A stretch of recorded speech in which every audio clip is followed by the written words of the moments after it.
연구 조사와 관련된 부분들이 그 다음에 나와 있는데요. 여기는 아까 이야기했던 것처럼 ASP에서 진행하겠죠.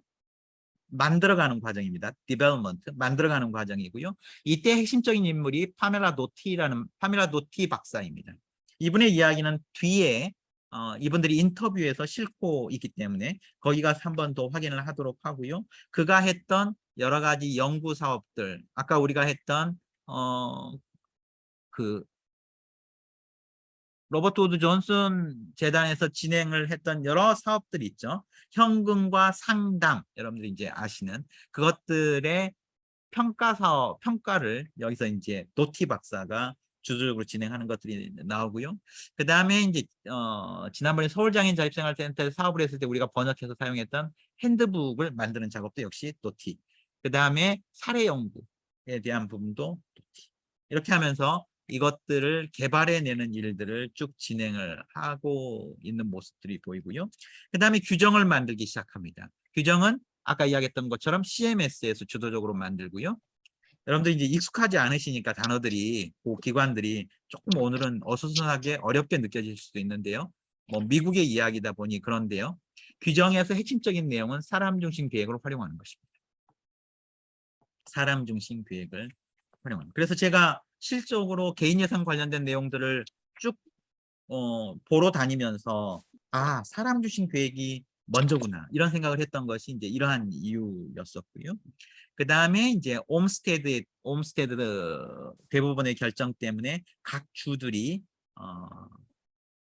지역사회에서 이분들이 생활할 수 있도록 하는 계획을 만들어내야 하기 때문에 자기주도가 여러 가지로 정책적으로 먹힐 수 있었던 상황들이 만들어집니다.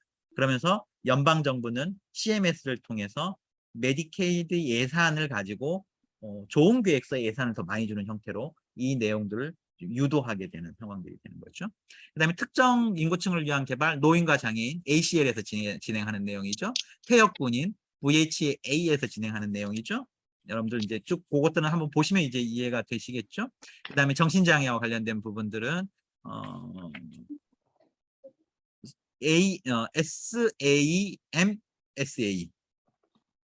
SAMHSA 여기에서 진행하는 내용입니다. 그렇게 해서 각각의 대상자들에게 자기주도가 만들어지는 모습들을 이제 볼 수 있고요. 그러면서 이것들을 이제 하나의 내용으로 조금 더 정리해 나가야 되겠죠. 수렴시키는 내용들이 나오게 되는데요. FMSA라는 것은 파이낸셜 매니지먼트를 도와주는 내용입니다. 각 서비스를 받는 개인들의 파이낸셜 매니지먼트를 도와준 에이전시죠. 이 에이전시가 작업을 할 수 있도록 세금을 정리해서 납부할 때 세금을 적절하게 납부하고 부과하기 위해서 국세청의 새로운 양식과 주요 정보 서비스 개편 작업이 시작되었다.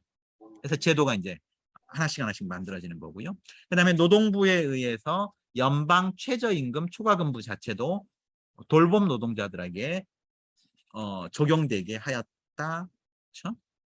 그 다음에 감찰관실에서도 이것들을 하나의 제도로 다 수렴해 나가는 작업을 진행하고 있는데요. 부정수급과 남용을 관리하는 내용들이 나옵니다. 거기에서 전자방문 확인. 이게 이제 굉장히 중요하게 다른 챕터에서 또 이제 이야기가 됩니다. 이때에 이러한 역할을 연방에서 굉장히 적극적으로 했던 분이 파멜라 도티라는 분이십니다. 여러분들이 이 이야기를 한번 읽어보시면은 이런저런 재밌는 이야기가 있는데요. 이분의 인터뷰를 저자들이 해가지고 뒤에다 실은 거예요. 이분이 이제 직접 했던 이야기입니다. 내가 없었다면 현금과 상담은 1115 웨이버를 확보하지 못했을 것이고 진수하기도 전에 익사했을 것이다. 연방정부에서 이러한 일들을 주도적으로 혹은 적극적으로 했던 사람이 이제 있었다는 이야기를 하는 거죠. 나는 관리예산실과 부딪히면서 해고될 뻔했는데 현금과 상담 프로그램이 부정수급과 남용의 먹이로 전락하지 않을 것이라고 사람들을 설득해냈다. 해고될 뻔한 상황에서 사람들을 설득해서 그 제도가 만들어지게 역할을 했다라는 이제 이야기를 이분이 하고 있고요. 그러면서 이분한테 최종적인 질문을 합니다.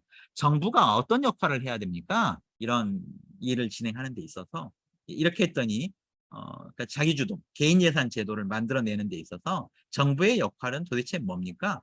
이분이 이제 이 인터뷰를 하는 분이 이렇게 물었더니 파멜라 도티 박사가 한 이야기가 우선 해를 끼치지 말아야 합니다라고 이야기를 했습니다.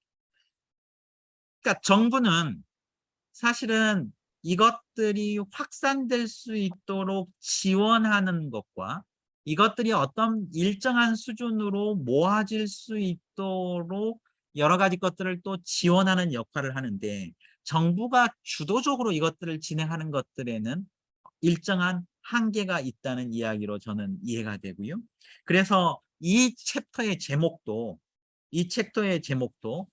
보이지 않게 less visible, 보이지 않게 그러나 just as important, 중요한 정부의 역할이라고 이렇게 제목을 달고 있습니다. 오늘 조금 뭐 이렇게 우리가 익숙하지 않는 이야기들을 통해서 미국의 개인 예산, 자기주도가 어떻게 발전했는지를 한번 살펴봤는데요. 여러분들이 한번 쭉 시간이 되셔서 한번 읽어보시면은 우리나라에도 이것들이 어떤 단계로서 정부가 어떤 역할들을 해줘야 하는지에 대해서 우리가 어렴풋하게 이해할 수 있는, 바라볼 수 있는 내용들이 상당히 있는 것 같습니다. 정부는 눈에 띄지는 않지만 굉장히 중요한 역할을 해야 된다는 것이 이 챕터의 이야기라고 생각이 됩니다. 네, 오늘 여기까지 해서 마치도록 하겠습니다. 여러분들 또 함께 해주셔서 감사합니다. 다음 주 역시 이어서 또 우리가 진행할 내용들이 있는데요. 다음 주에 우리가 진행할 내용들은 자기주도가 미국에서 어떤 상황에 있는지 전반적인 현황들을 여러분들에게 소개를 해드리도록 하겠습니다. 수고 많으셨습니다. 감사합니다.